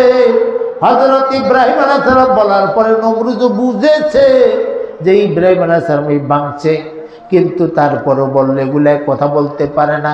আমাদের সন্দেহ তুমি ভাঙছো। ধরা হলো ইব্রাহিম আলাইহিস সালামকে, বাধা হলো ইব্রাহিম আলাইহিস সালামকে, পায়ে পিঠে বেঁধে জমিনের উপর দিয়ে টানে, পাথর দিয়ে আঘাত করে, সৈন্যবাহিনীর আঘাত করে, আঘাতে আঘাতে হযরত ইব্রাহিম আলাইহিস সালামের জীবনটাকে প্রায় শেষ প্রান্তে নিয়ে এসেছে। সর্বশেষ ইব্রাহিম আলাইহিস সালামকে কিভাবে কি করবে, শয়তান ইবলিস এসে বুদ্ধি দিল, চিরতরে ধ্বংস করে দে, আগুন জ্বাল, আগুনের মধ্যে ফেলে দে। হযরত ইব্রাহিম আলাইহিস সালাতু ওয়াস সালামকে আগুনের মধ্যে ফেলে দেওয়া হলো। এই ভয়ে নি ইব্রাহিম বলে, এই নমরুদে আমার খোদা, এই ভয় নিয়ে বলে ফেলে, এই জন্য আগুন তৈরি করা হলো। এত তেজস্বী আগুন তৈরি করা হলো, যেই আগুনের 6 মাইল উপর দিয়ে, কয় মাইল? কয় মাইল? 6 মাইল উপর দিয়ে কোনো পাখিও যদি যাইতো, পাখিটা আগুনের তাপে জ্বলে বলে বর্ষ হইয়া যে আগুনের মধ্যে পড়ে যেত। এত বড় তেজস্বী আগুন ইব্রাহিম আলাইহিস সালাতু ওয়াস সালামকে আগুনের মধ্যে ফেলবে। কে আগুনের মধ্যে ফেলবে? কে বাঁধবে? কে তাকে নিক্ষেপ করবে? এই প্রসঙ্গে লোক খুঁজতে আরম্ভ করলো। সবাই যে নমরুদের বুদ্ধি দিল, শয়তানের নমরুদের বুদ্ধি দিল, ইব্রাহিমের বাবাই যদি ইব্রাহিমকে বেঁধে আগুনে নিক্ষেপ করে দেয়, ভবিষ্যতে ইব্রাহিমের বাবা দাবি করতে পারবে না আমার ছেলেরে তোমরা মারলা কেন। বুঝলেননি? আমার ছেলে মারলা কেন এই দাবি করতে পারবে না। এ কারণে ইব্রাহিমের মাধ্যমে, বাবার মাধ্যমেই ছেলেকে নিক্ষেপ করা হোক। ডাক দিল আজরকে, আজর এদিকে আসো, তোমার ছেলেকে তোমার নিক্ষেপ করতে হবে আগুনের মধ্যে। কি প্রক্রিয়া?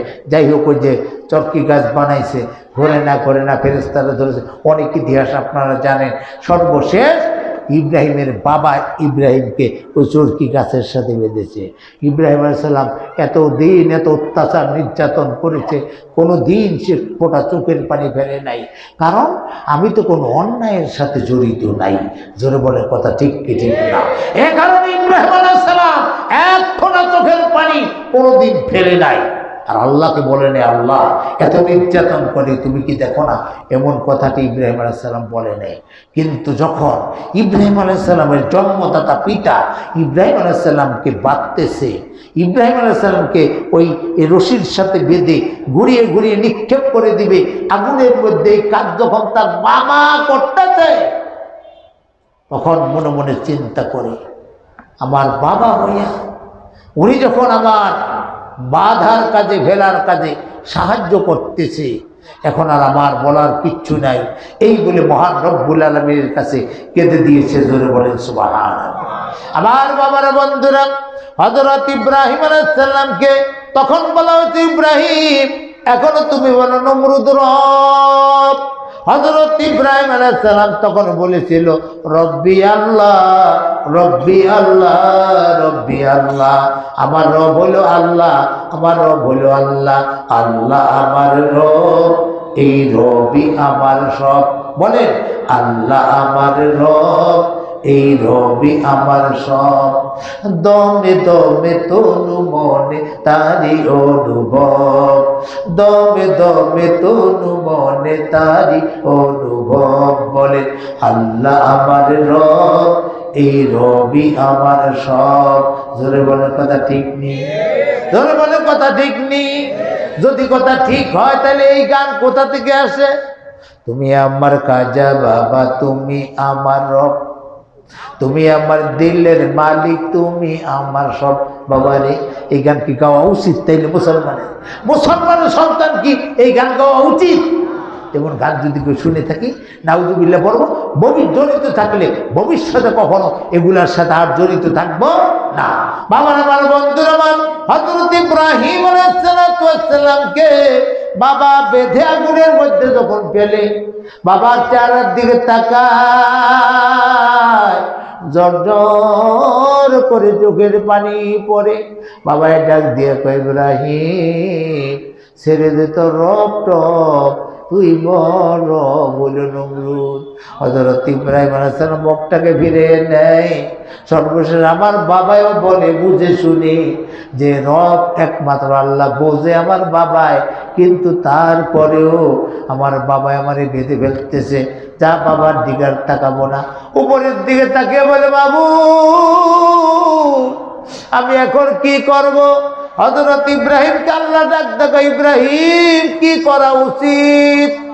কয়, আল্লাযীনা ইয়াকুলুনা রাব্বানা, যারা নাকি বলবে রব্বুনাল্লাহ, আমাদের রব হলো একমাত্র আল্লাহ, সুম্মাস্তাকামু, এরপর যারা স্থির থাকতে পারবে এই কথার উপরে, তাতানাজ্জালু আলাইহিমুল মালাইকা, তাদের উপরে আমি ফেরেশতা অবতীর্ণ করব।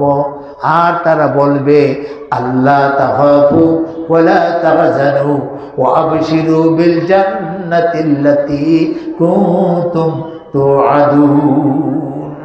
তুমি বিচলিত হইও না, তুমি চিন্তা করো না, তুমি কোনো ভয় করো না, নিশ্চয়ই আল্লাহ রাব্বুল আলামিন তুমি যদি অবস্থায় মৃত্যুবরণ করো, তোমার মৃত্যুর পরে আল্লাহ তোমাকে ওই জান্নাত দিবেন যেই জান্নাতের ওয়াদা আল্লাহ কোরআনুল কারীমের মধ্যে করেছে।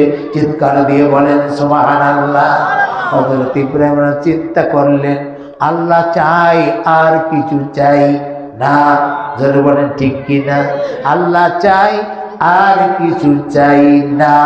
সুতরাং তিনি মানের উপর অটল রইলেন। বাদে বাবা মুখ দিয়ে উচ্চারিত হয় লা ইলাহা ইল্লাল্লাহ। ইব্রাহিমের বাবা আরো পয়সা বান্ধে আবার বলে লা ইলাহা ইল্লাল্লাহ। আগুনের মধ্যে নিক্ষেপ করে দেয়, কাপড় চোপড় খুলে আগুনের মধ্যে নিক্ষেপ করে দিলে পরে ইব্রাহিম আলাইহিস সালাতু ওয়াস সালামের গায়ে যাতে আগুন লাগতে না পারে, জিবরাইলকে ডাক দিয়ে বলে, জিবরাইল তাড়াতাড়ি করে আমার জান্নাতে যাও, আমার জান্নাতে আমার ইব্রাহিমের জন্য আমি একটা পোশাক জমা করে।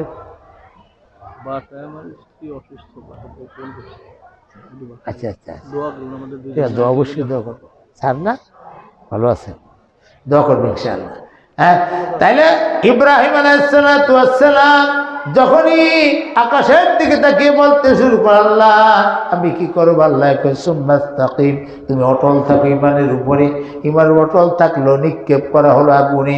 অনেক দূর গুল্লা দিয়ে আগুনে যখন নিক্ষেপ করা হয়েছে, ইব্রাহিম এই মুহূর্তে আগুনের মধ্যে পড়ে যাবে। আল্লাহ ডাক দিয়ে বলে, জিবরাইল আমার জান্নাতে ঢোকো, আমার জান্নাত থেকে ইব্রাহিমের জন্য একটা জামা এনে দাও, ওই জামা পাজামা ইব্রাহিমকে পরিয়ে দাও। হযরত ইব্রাহিম আলাইহিস সালাম আগুনের ঠান্ডা না যাইতে জিবরাইল আলাইহিস সালাম মুহূর্তের মধ্যে ইব্রাহিম আলাইহিস সালামের গায়ের মধ্যে জামা পাজামা পরিয়ে দিল। ইব্রাহিম আলাইহিস সালাম আগুনের মধ্যে রইল 40 দিন। চিৎকার দিয়ে বলেন সুবহানাল্লাহ। 40 দিন পর্যন্ত আগুনের মধ্যে রইল। নমরুদ তার 7 তলা বিল্ডিং এর থেকে দেখে, আর নমরুদের মেয়েও 7 তলা বিল্ডিং এর থেকে দেখে। নমরুদের চোখে আনন্দ, নমরুদ বাবা দেয়, হাততালি দেয়, আর নমরুদের মেয়েটা ওই জায়গায় বসে বসে কাঁদে আর বলে, আমার ইব্রাহিমকে কে রক্ষা করবে? কারণ নমরুদের মেয়েটাও এই ইব্রাহিমী কলেমা পড়ে মুসলমান হয়েছিল। চিৎকার দিয়ে বলেন সুবহানাল্লাহ। ইব্রাহিম পূজা গুনে পড়ে গেল, উড়ে গেল মনে হয়। মেয়েটা যখন এই চিন্তা করে, গায়ের থেকে আওয়াজ আসে, তুমি চিন্তা করো না, ওটা ইব্রাহিমের শরীর উপরে যা দেখো এটা আগুন না, বরং এটা হলো গোলাপ ফুলের পাপড়ি। জোরে বল সুবহানাল্লাহ। ডাক দিয়ে বলে, আমার বিশ্বাস হয় না। সাথে সাথে একটা বাতাসে অগ্নিস্ফুলিঙ্গের মতো এসে ওই নমরুদের মেয়ের সামনে পড়লো। নমরুদের মেয়ে তাকায় দেখে সত্যি সত্যি গায়ের থেকে যে আওয়াজ দেওয়া হয়েছে ওই আওয়াজই সত্য, এ তো আগুন না, এ হলো গোলাপ ফুলের পাপড়ি। চিৎকার দিয়ে বলেন সুবহানাল্লাহ। এবার নমরুদের মেয়ে মুস্কি হাসতে শুরু করলো। নমরুদ ডাক দিয়ে বলে, মাগো এতক্ষণ তুমি কান্না করলা আর এখন তুমি হাসো, কারণ কি? কয় বাবা গো, যে দৃশ্য দেখেছি এই দৃশ্য দেখলে তোমারও হাসি পাওয়ার কথা। কয় কি? আগুনকে আমি প্রশ্ন করেছিলাম তোর ভিতরে মনে ইব্রাহিম পড়ে যায়, কে যেন আমাকে বলে ইব্রাহিম পড়ে না, আমার সামনে এটা একটা আগুনের টুকরা পড়লো, আমি দেখলাম এটা আগুন না, ইব্রাহিম গোলাপ ফুলের পাপড়ির মধ্যে জান্নাতের বাগানের মধ্যে আছে। চিৎকার দিয়ে বলেন সুবহানাল্লাহ। 40 দিন মতান্তরে 40 দিন পর্যন্ত তখন ইব্রাহিম আলাইহিস সালামকে আগুনের মধ্যে রাখলো। আল্লাহ রাব্বুল আলামিন একটা রাজকীয় রাস্তা করে দিল। ডাক দিয়ে বলি, ইব্রাহিম এই রাস্তা দিয়ে বের হও। ইব্রাহিম আলাইহিস সালাম রাস্তা দিয়ে বের হয়ে নমরুদের দিকে তাকায় বলল, কাকা জেনে রাখবেন, রাখে আল্লাহ মারে কে। জোরে বলেন কথা ঠিক কিনা? আল্লাহ নবী বলেন, ওয়ালা তুশরিক বিল্লাহ, আল্লাহর সাথে কাউকে শরীক করো না। ইন কুতিলতা আও হুররিকতা, যদিও তোমাকে হত্যা করা হয়, যদিও তোমাকে আগুনে পড়ে দেওয়া হয়, হযরত ইব্রাহিম আলাইহিস সালামকে জ্বলন্ত আগুন তেমন তেমন জ্বলন্ত আগুন না, 6 মাইল উপর দিয়ে গেলে পাখিটা পুড়ে ভস্ম হয়ে যায়, এবং তেজস্বী আগুনের মধ্যে আল্লাহ রব্বুল আলামিন ইব্রাহিম আলাইহিস সালামকে রেখে দিয়েছিল। জোরে বলেন কথা ঠিক কিনা? আকিলুত থেকে সেরা এজাহারে কর, আকিলুত থেকে সেরা এজাহারে কর, বখলি লাশনারে রাগুল জারে কর। আল্লাহ তার কুদরত প্রকাশ করার জন্য ইব্রাহিম আলাইহিস সালাম নার মানে আগুন, গোলজার মানে ফুলের বাগান, আল্লাহ তাআলা ইব্রাহিমের আগুনের বাগানকে ফুলের বাগান বানিয়ে দিয়েছিল। একটা পশম পর্যন্ত পড়ে নাই। চিৎকার দিয়ে বলেন সুবহানাল্লাহ।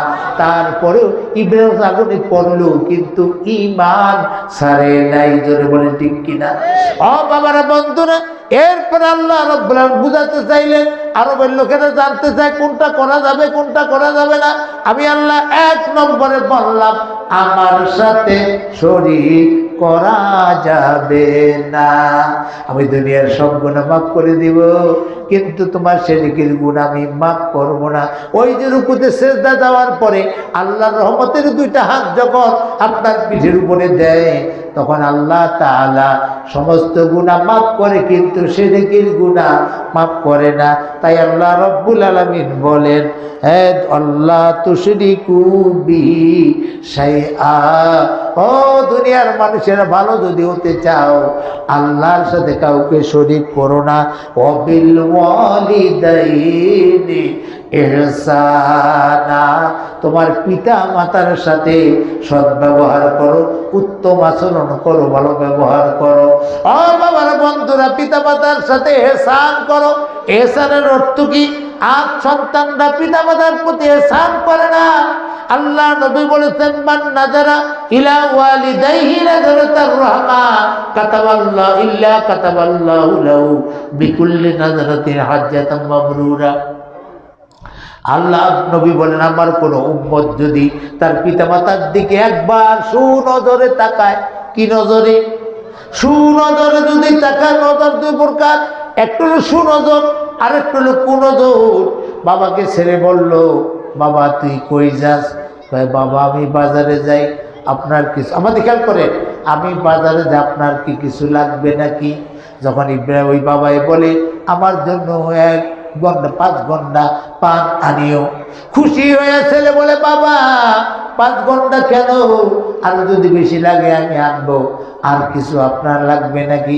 বাবার দিকে চেহারা দিয়া মুসকে মুসকে হাসি দিয়ে বাবাকে যদি জিজ্ঞাসা করে, এর নাম হলো সুনজর।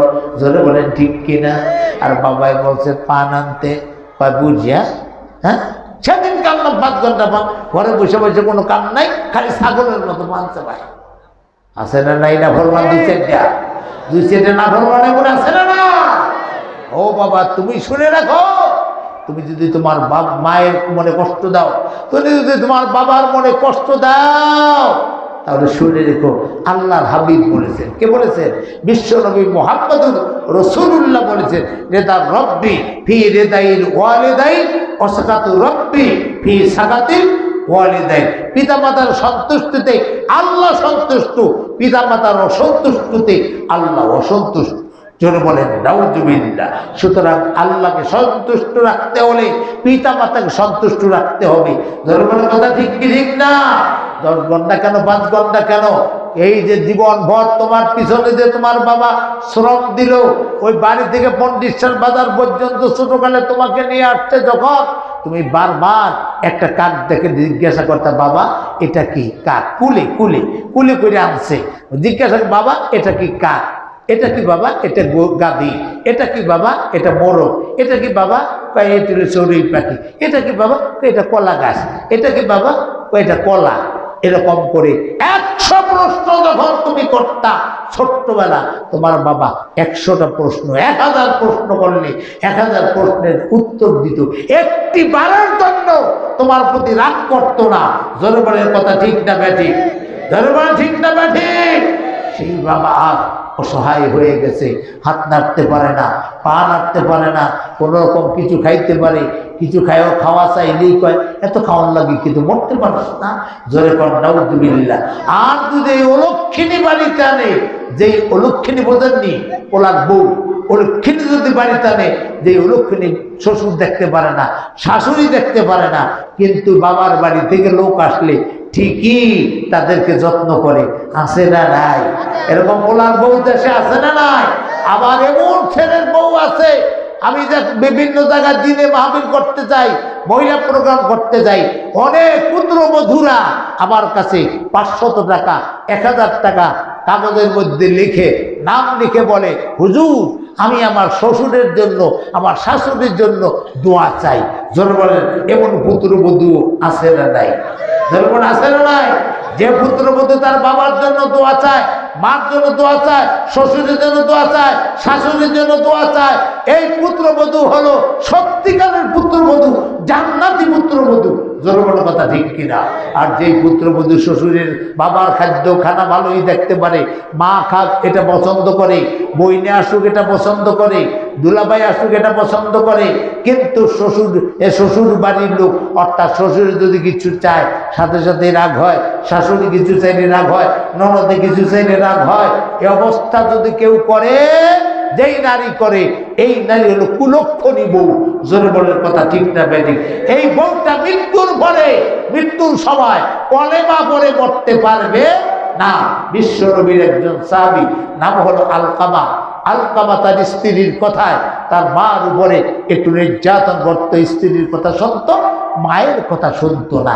আলকামার মা আল্লাহর কাছে বলেছে, আল্লাহ আমার আলকামা আমার উপরে নির্যাতন করে, ওরে বহু কষ্ট করে ছোট্টকালে লালন পালন করেছে, কারণ ওর বাবা ওরে কোলে রাইখা মারা গেছে। আমি লেখাপড়া করেছি, আমি ওকে নবীজির কাছে নিয়ে দিন শিক্ষা দিছি, কিন্তু তারপর সে সব কিছু ঠিক মতো ইবাদতবন্দেগী করে, কিন্তু ইন্নাহু ইউয়াসসিরু আলাইয়া ইমরাআতাহু, সে আমার উপরে তার স্ত্রীকে প্রাধান্য দেয়, স্ত্রীর কথা শুনে আমার উপরে টর্চার করে, টর্চিং করে।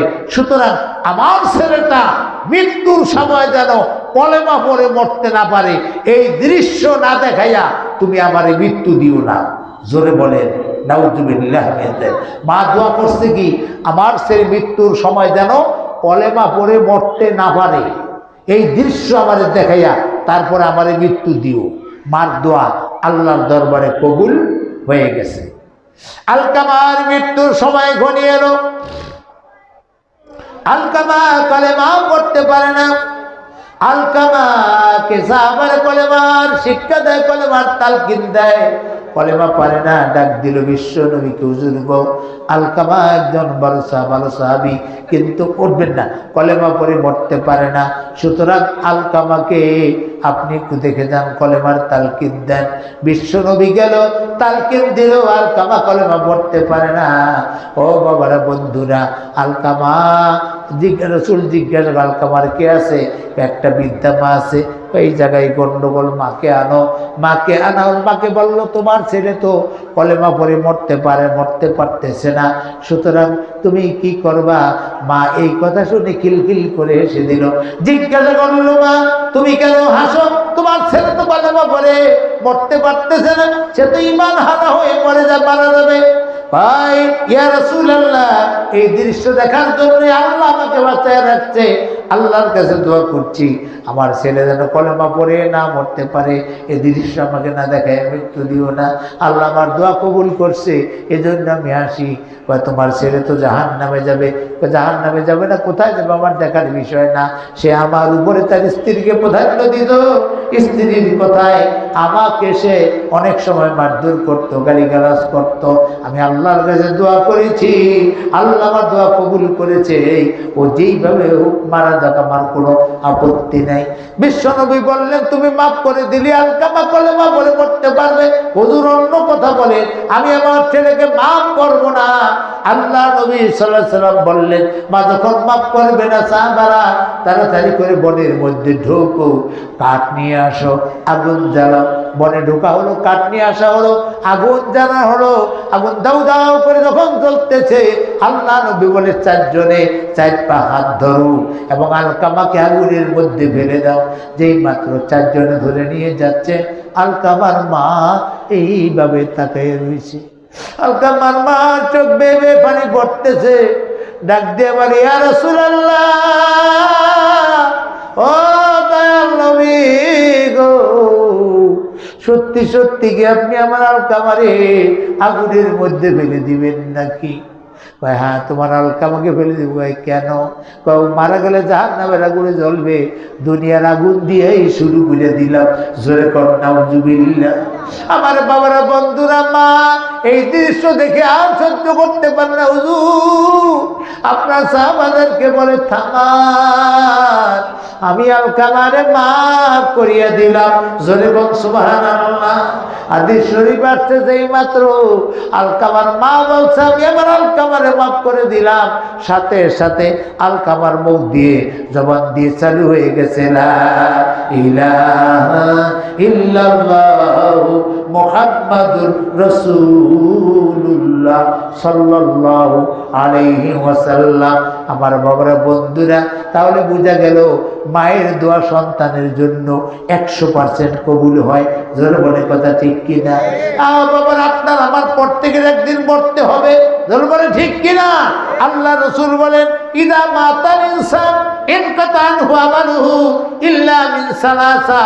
যখন মানুষের মৃত্যু ঘনিয়ে আসে, যখন মানুষ মারা যায়, তখন তার সমস্ত আমল বন্ধ হয়ে যায়, কিন্তু 3টা আমল তার চালু থাকে।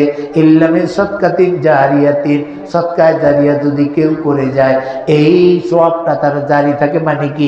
কবরের মধ্যে যাইতেই থাকে, যাইতেই থাকে। ও বাবারা, বন্ধুরা গো, আজকের মাদ্রাসার জন্য আজকের ওয়াজের মাহফিল, মসজিদের অনেক অসমাপ্ত কাজ সমাপ্ত করা দরকার। এতে করে চিন্তা ভাবনা করে আমি বের করেছি বা অনুমান করেছি, কমপক্ষে 10 থেকে 15 লক্ষ টাকার প্রয়োজন। জোরে বলেন ঠিক কিনা? এই 10 থেকে 15 লক্ষ টাকা এই মাদ্রাসা করার জন্য যে প্রয়োজন, মসজিদের কাজ নির্মাণ করার জন্য যে